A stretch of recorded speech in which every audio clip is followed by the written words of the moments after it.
به نام خدا. سلام، خوش اومدید به سومین جلسه از آموزش نرم افزار فتوشاپ از دوره جامع معماری داخلی مجموعه سپید استودیو. من سپید شاهی از مجموعه سپید استودیو در خدمت شما عزیزان هستم با یک آموزش دیگه در نرم افزار فتوشاپ. توی بخش اول میخوام بهتون یاد بدم که چجوری خیلی راحت همچین پالت های رنگی رو برای تصاویرتون ایجاد بکنید. پالت های رنگی که از همین تصویری که در واقع داریم به دست میاد. خب اگر خواستید که شما همچین پالت هایی رو برای پیج اینستاگرامتون تهیه بکنید، میتونید یک مربعی رو برای بیس اصلی کارتون در نظر بگیرید. برای همین میام از قسمت فایل، نیو، کادرم رو در نظر میگیرم، مثلا 20x20 با رزولوشن 250 برای من مناسب است، به خاطر که من الان دارم همزمان فیلم هم میگیرم و نمیخوام رزولوشن رو خیلی بالا ببرم که مشکل برای ضبط فیلم ایجاد بشه. برای همین من اندازه 20x20 به صورت مربع در نظر گرفتم، رزولوشن 250. مود رنگم برای اینکه توی پیج اینستاگرام میخوام قرار بدم یا اصلا قرار هستش که به صورت شفاهی نمایش بدم، میذارم روی گزینه RGB Color و Create. خب من میخوام دور تا دور صفحه‌ام یک کادر سفید رنگی رو داشته باشه و از اون خارج نشم. برای اینکه بخوام کادر سفید رنگ رو ایجاد بکنم، یا میتونم بیام اینجا رو خط ترسیم بکنم و حواسم باشه که از اون مقدار بالا نزنم، یا بهترین کار استفاده از گرید هست. گرید چیه؟ شما بالای در واقع کادرتون یه خط کشی هست. اگر خط کش نبود، از قسمت ویو گزینه رولرز یا شورتکات کنترل آر، ببین الان کنترل آر رو بزنم خط کشی وجود نداره، کنترل آر رو بزنم خط کش میاد. از 0 شروع شده، اونجایی که کاغذم شروع میشه تا انتها 20 به صورت عمودی هم به همین شکل هستش. ببینید عدد رو دارم بالا میبینم. خب اگر عددتون درست نبود چه اتفاقی افتاده؟ روی خط کش کلیک راست موس رو بزنید. توی این قسمت ببینید داره واحد یا یونیت اندازه‌مون رو داره بهمون نشون میده، یونیت اندازه گیریمون. خب من گذاشتم روی سانتی متر. اگر نیاز داشتید بذارید روی میلیمتر، اما باقی گزینه ها برای ما مناسب نیست، ما متریک رو نیاز داریم، پس میذارم روی سانتی متر. اگر روی ابزار موو باشم و روی خطکش ها بیام خطکش رو بگیرم و پرتابش کنم هر جایی که میخوام، برام یه خط آبی رنگ میذاره. توی قسمت وسطش هم دارید حرکت بدید، دیگه که مکسی میکنه، انگار مثل که آهن ربا میچسبه. خب اگر عدد خوردی بخوام یا اگر بخوام یه سری خطا با یک فاصله مشخصی برای من محدوده رو تعیین بکنه چیکار کنم؟ میام از قسمت ویو، اول از همه من میخوام گرید هایی که الان ترسیم کردم بره، یا باید انتخابشون کنم، پرتابشون کنم داخل خطکش، انتخاب، پرتاب داخل خطکش، انتخاب. فقط حواستون باشه رو ابزار موو باشید. یا به این صورت، یا میام از قسمت ویو گزینه‌ای داره به اسم کلیر گایدز. اینها گاید خطای راهنما یا گرید هستن که تو باقی نرم افزار ما به گرید میشناسیمشون. کلیر گایدز، این خطا رفتش. میام از قسمت ویو گزینه نیو گاید برای تعیین یک خطی با ابعاد و اندازه دقیق. مثلا من میخوام افقی یا عمودی، هوریزنتال یا ورتیکال. مثلا میذارم افقی، توی 7.5 برای من یه خط بذارم، 7.5 و اوکی. به صورت افقی خط رو تعریف کرد. حالا میخوام به صورت عمودی هم همین کار رو بکنه، گزینه نیو گاید ورتیکال، مثلا 7.75. هر عددی، عددهای غیر روند برای چی گفتم؟ ببینید که هر عددی که بخواید براتون میتونه تعریف بکنه. خب این برای زمانی هستش که من بخوام یه خط عمودی به طور مثال خط افقی ترسیم بکنم با عددی که من بهش میگم. اگر بخوایم خودش تقسیم بندی منظم داشته باشه به چه شکلی؟ یعنی که یک خط نه چند خط رو همزمان بخوام ایجاد بکنم به چه شکلی هستش؟ میام از قسمت ویو گزینه کلیر گاید رو میزنم برای اینکه پاک بشه و میرم سراغ گزینه بعدی نیو گاید لیاوت. برای که زمانی که چند تا خط بخوام، مثل همین تصویر دارید میبینید، اندازه های مشخص بخوام، این صفحه برای من باز میشه. بریم ببینیم که این پنجره از چه چیزهایی تشکیل شده. قرار شد هر جا که پریست میبینیم یعنی یه سری چیزهای آماده از قبل خودش اومده تقسیم بندی کرده، مثلا 8 تا ستونه، 12، 16. ببینید موقعی که من یه تنظیمات آماده بخوام میتونم بیام از این استفاده بکنم. دیفالت اولیه‌اش هم که به این صورت هستش. 2 تا قسمت داریم اینجا، columns and rows. خب این دوتا چی میگه؟ میگه ستون و سطر و تعدادش زیرش نوشته شده. مثلا من به تعداد 8 تا میخوام ستون داشته باشه، یعنی خطهای عمودی. خطهای عمودی که در نظر گرفتیم، قسمت هایی که ایجاد کرده، به تعداد 8 تا بود. این عدد برای تعداد خطها نیست، تعداد ستونهایی که ایجاد شده. و الان ببینید 2 تا سطر ایجاد شده، قسمت بالا و قسمت پایین و با 1 خط. اینا مثلا بذاریم 5. میبینید؟ خب چه 2 تا کنار همدیگه هست؟ میبینید 2 تا خط کنار همدیگه است به خاطر وجود گاتر. اگر توی ورد هم شما اومده باشید سایز و قاب تصویرتون درست بکنید، با گزینه های مارجین و گاتر آشنا شدید. گاتر فاصله های بینشونه، مثلا من میگم به اندازه نیم فاصله بین هر کدومش بذار، به این صورت.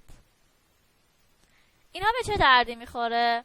من الان میام یکی از این قاب ها رو انتخاب میکنم به این صورت، یه لایه خالی، رنگم میذارم سیاه و سفید، آلت دیلیت، این قسمت رنگ شد.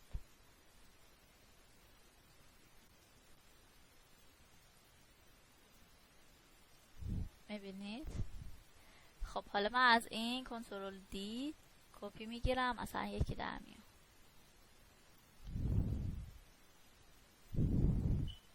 همشون با هم انتخاب، یکی در میام، کلش با هم انتخاب. چجوری انتخاب میکنم؟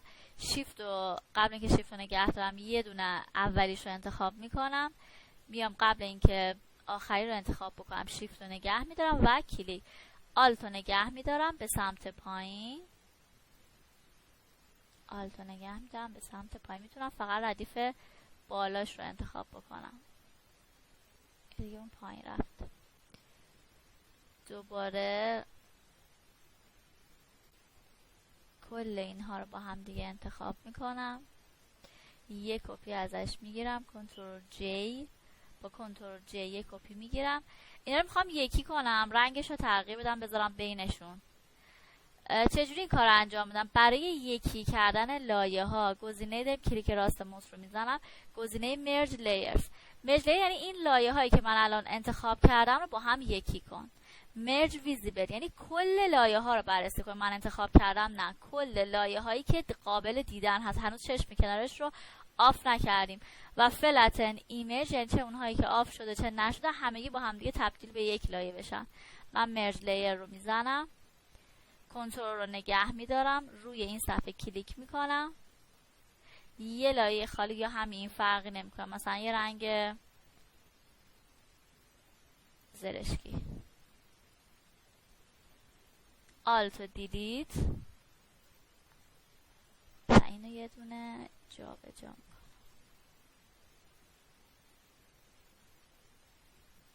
و اگر بخوام اینو میتونم کلش رو کم کنم، دیدید 2 تا خالی مونده، مثل این کنترل دی رو بزنم اولین سلکتش خالی بشه،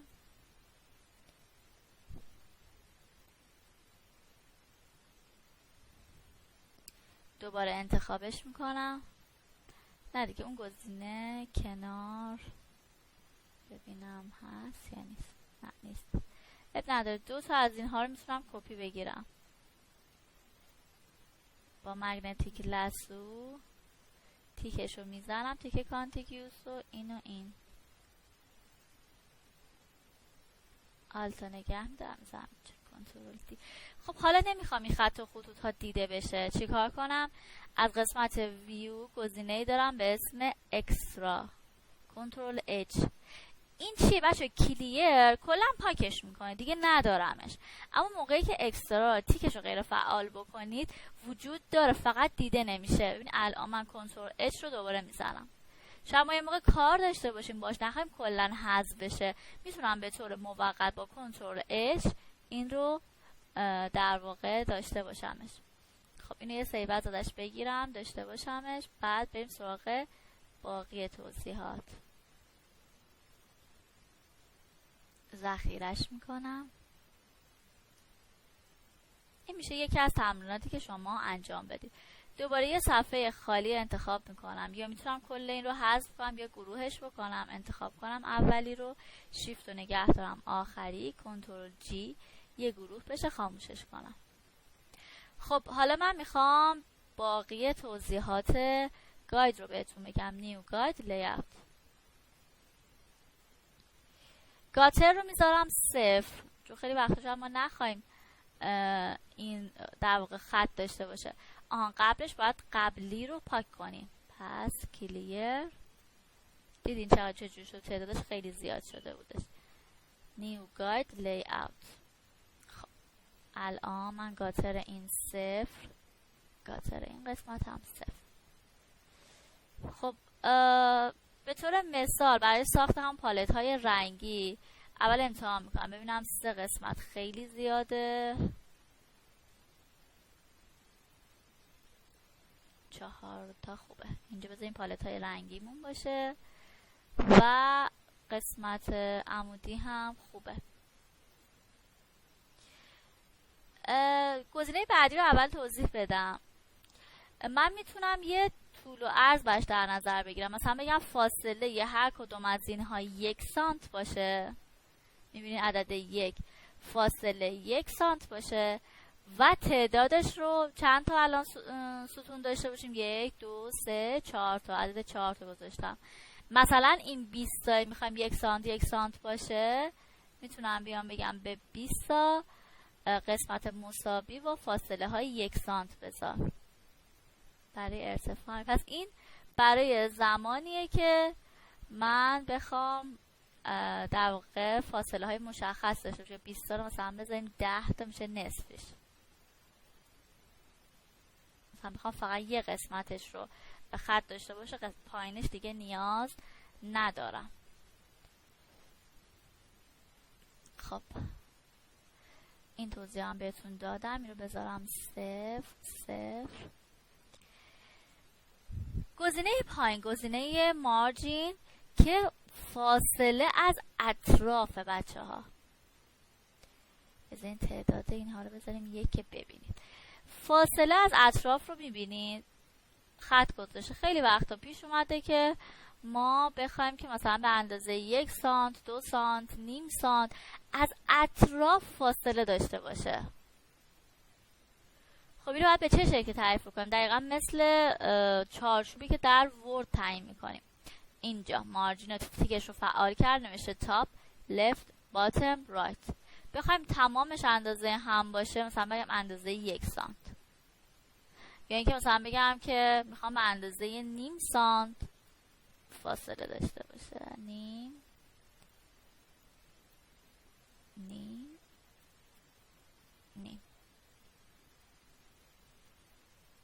تعدادش چقدر؟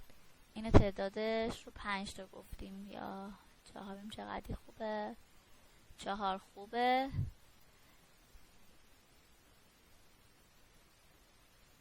در 6 تا دیگه با توجه به تعداد رنگ هامون دیگه این پالت های رنگی داریم میسازیم. مثلا چند تا رنگ در تصویرمون هست؟ جا ببینیم مثلا 2 4 6 7 تا تونستیم براش تعریف بکنیم. بذاریم این رو هم 7. خب یه فاصله بینشون داشته باشه دیگه. پس باید بیام گاترش رو تغییر بدم. گاتر به اندازه نیم. خب خوبه تا اینجا. دیگه چیزی نیاز دارم قسمت ارتفاعش هم بله اینجا هم ببینید چون میخوایم فاصله بذاریم، پس برای این هم گاتر رو میذارم نیم. اوکی. تصویر رو وارد میکنم. ترجیحاً یه تصویر رو برای شروع کار برداریم که تعداد رنگ های داخل صحنه‌اش زیاد باشه. اینم خوبه، مثلا سبز، سفید، طلایی. بذارین از همین استفاده کنیم، مخصوصا که حالت عمودی داره. انتخابش میکنم، میگیرمش، انگشتم روی موز هست، پرتابش میکنم داخل صحنه. از یک گوشه، این گوشه سمت راست تنظیمش میکنم، شیفت رو نگه میدارم، شروع میکنم به کوچیک کردنش. ببین تا اینجا. اگر بشه تصویر رو بکشیم دفرمه نشه، این کارو میکنیم، نه خوب نمیشه. اندازش رو بزرگتر میکنم، قدی، از لحاظ قدی ارتفاعش رو درست میکنم. بعد میتونم کمیش رو ببرم. این قابه به خاطر اینکه به هم نریزه کاری ندارم. این قسمت آینه رو یکم میتونیم ببریم که تا این خط بیشتر نیاد. قاب هم میتونیم کمیش رو جابجا کنیم. جابجا میکنم. روی کیبوردم دارم دکمه های چپ راست بالا پایین رو جابجا میکنم تا اینجا. الان خوبه. اینتر. چون گرفتمش پرتابش کردم به صورت اسمارت آبجکت، نمیتونم دیلیت کنم. کلیک راست موس رو میذارم، گزینه کانورت رسترایز لیر.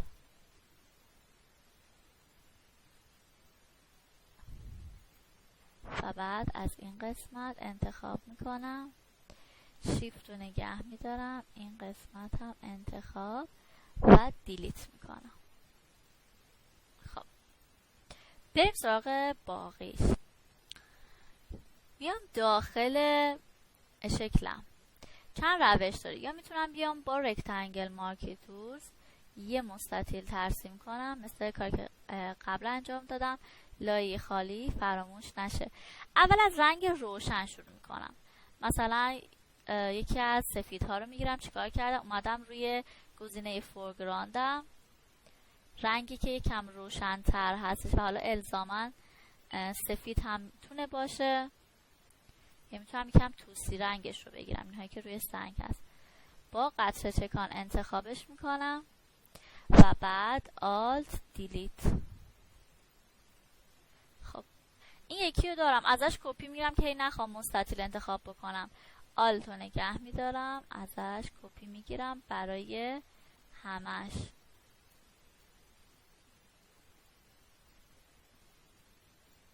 به این صورت.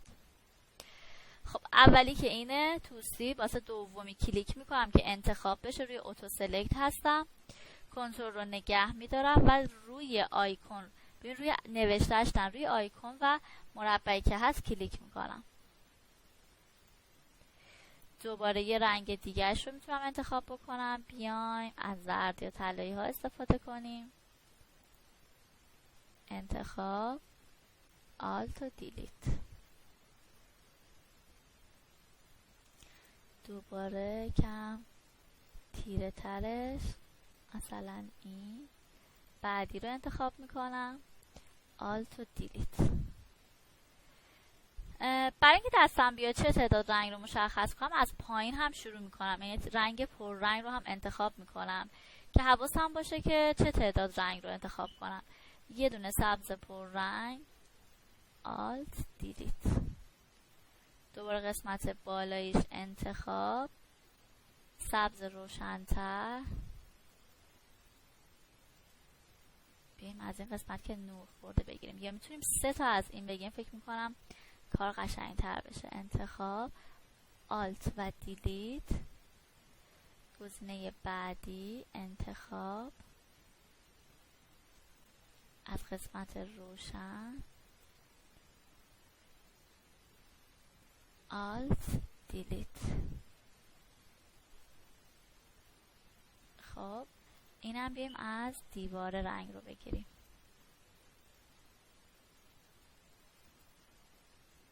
ببینیم این خوبه. آلت دیلیت. قبلش انتخابش نکرده بودیم، پس روی آیکونش کلیک، کنترل رو نگه میدارم، بعد کلیک و بعد کدوم لایه است؟ اینجاست. آلت دیلیت. ببینید به این صورت میتونیم کار رو انجام بدیم. حتی حالا تغییرات رو بخوایم بدیم میتونیم این رو بیاریم وسط، از پررنگ به کم رنگ بریم. بذارید این رو سیو کنیم، فایل سیو از دو. اوکی دیگه. اینها سلیقه‌ای هستش، اگه تعدادش رو کمتر کنیم، تعدادش رو بیشتر کنیم. از نظر من هرچی تعدادش بالاتر باشه کار قشنگتره. میخوام این کار انجام بدم.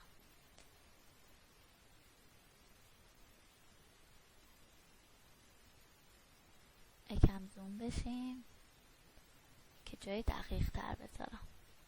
روی کیبورد دارم با گزینه کلیدهای نشانگر در روی کیبورد بالا و پایین میبرم. خب حالا این رو هم ذخیره کنیم، فایل سیو از JPEG. بذارین قبلیش رو هم به صورت JPEG ذخیره کنم، قبل جابجایی به این صورت. فایل سیو از JPEG، یه A کنارش اضافه کنم، سیو. اوکی. از هیستوری میتونم برگردم عقب. برگشتن عقب کنترل Z، چند مرحله برگرده عقب کنترل آلت Z، و یا از قسمت هیستوری مراحل رو دارم میبینم، میتونم یکی از مراحل رو انتخاب کنم و برگردم عقب به این صورت. بیایم تصویر بعدی رو افقی در نظر بگیریم.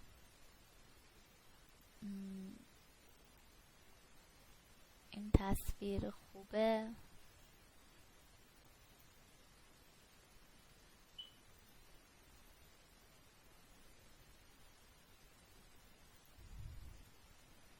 میگیرمش میارمش پرتابش میکنم داخل صفحه، تنظیمش میکنم و اینتر.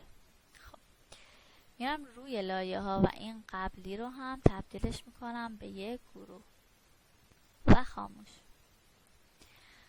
خب تصویر رو یکم بزرگتر کنیم، از کنار اگر برش بخوره اشکالی نداره، ولی الان که خیلی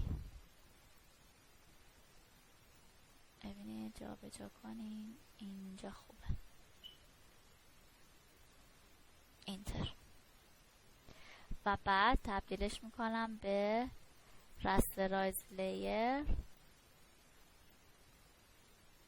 این قسمت های کنارش رو دیلیت دیلیت.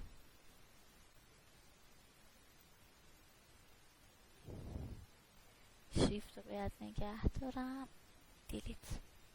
خب بریم براش گاید جدید انتخاب کنیم. پس میام تو قسمت ویو، کلیر اول، ویو، نیو گاید لی‌آوت. مارجینش که خوبه، فقط باید بیایم سطر و ستونش رو درست کنیم.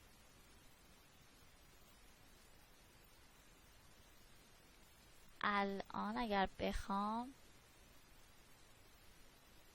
تعداد این رو مثلا 3 تا بذاریم، یاد 4 خوبه. پایین رو ببینید، یکم این رو باید بزرگتر بکنم. بهترین بوده که قبل اینکه انتخابش کنم پاکش نکنم، اشکالی نداره. 4 تا. چند تا رنگ داشته باشیم؟ اینجا چند تا مدل رنگ بنفشه، مثلا 1 2 3 4 تا از همین میتونم بگیرم. رنگ توسی 5 تا، رنگ مشکی 6 تا، از رنگ‌های پرده هم میتونم بگیرم 7 تا، از رنگ‌های چوب هم میتونم بگیرم 8 تا، یا پافی که وجود داره 9 تا. عدد 9 این هم میتونه باشه. فاصله‌اش رو میتونم یکم کمتر بکنم. مثلا بذاریم 2 3 بهتر. نیم هم اگر بخوایم بذاریم مثل فاصله همین ها میشه دیگه، اشکالی نداره. اوکی، مثل این تصویر رو به دلم نشست، یک بار دیگه میارمش. الان سایزش رو درست میکنم. به این صورت یکم جا به جا میکنم تا شومینه مشخص بشه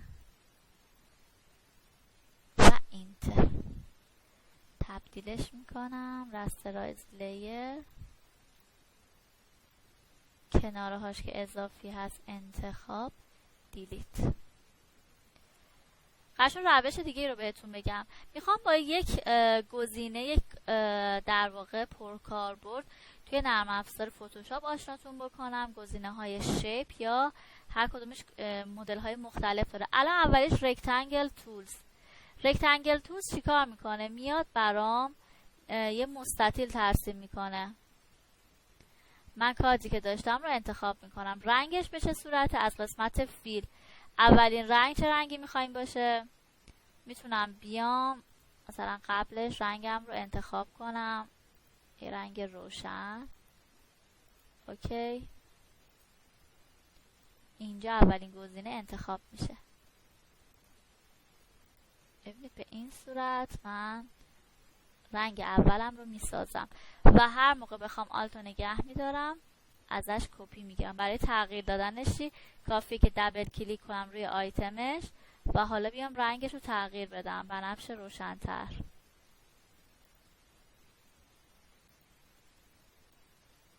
یکم هم روشن‌تر خودم میکنمش و دوباره کپی میگیرم.